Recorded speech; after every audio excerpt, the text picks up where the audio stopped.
Hey, so glad you're back. So, EFT tapping is something that's been around for more than 50 years. And what it is that we're tapping on the meridians or the spots that are used in acupressure. And each of these points are responsible for different functions in the body. When we use them in EFT tapping, what we are doing is telling and sending signals to the body that it's okay to relax.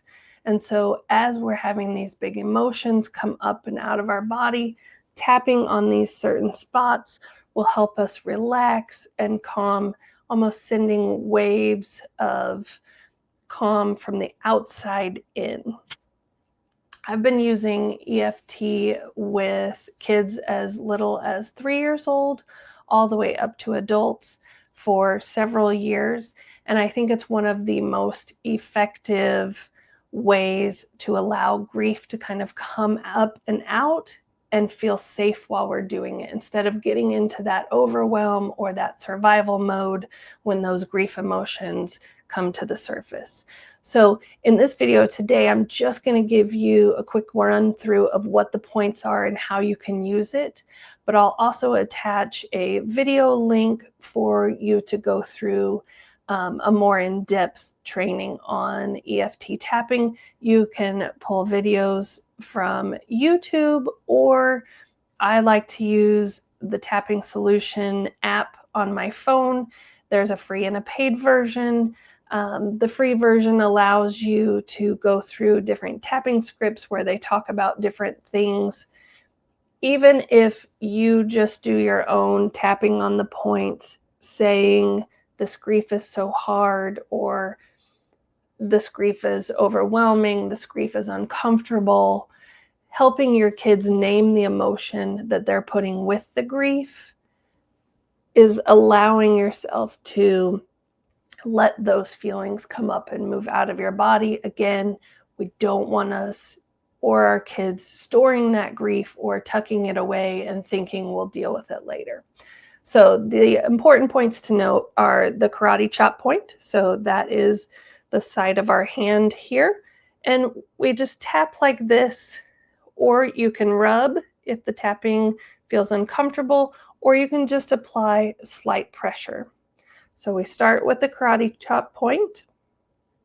We then move to the corner of the eyebrow, so right here. I like to do both sides because I feel more balanced when I do. For some people, they just like to do one side, and that's okay too. Again, completely your preference. You can tap, you can just apply pressure, or you can rub. Then it's side of the eye, so right here on that temple. And again, not too hard where you're causing yourself a headache, but just enough where you can feel it or apply pressure or rubbing. Then under the eye, so right at that eye bone, again, same type of pressure.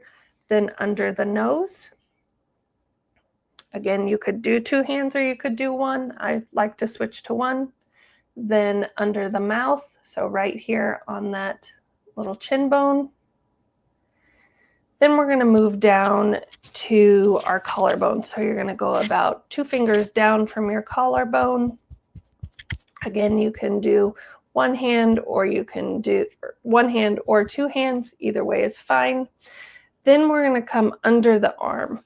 And under the arm, we're going to go about right here where a bra line would be. So about 3 fingers down from your armpit. Again, you can do both this way, or you can wrap your arms, whichever's comfortable. And then it's top of the head. So all of those movements, it sounds like a lot. It's one of those, when you practice, it's going to become very repetitive and it will be much easier to follow. But this tool, EFT tapping, is one of those we want to make sure we're practicing before we're in crisis. This isn't the time when your child is crying and screaming. That's not the moment to teach them to go through the points and tap. We want to already be tapping before they're in crisis so that they know what this is like and they're going to feel the difference in their body.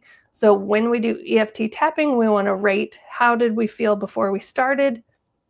Once we do the tapping sequence, how did we feel at the end? And there should be a shift. Even if that is only a slight shift, it's still a shift. Most of the time, you're going to notice a pretty big difference. And the more you use it, the easier it'll be to feel that shift.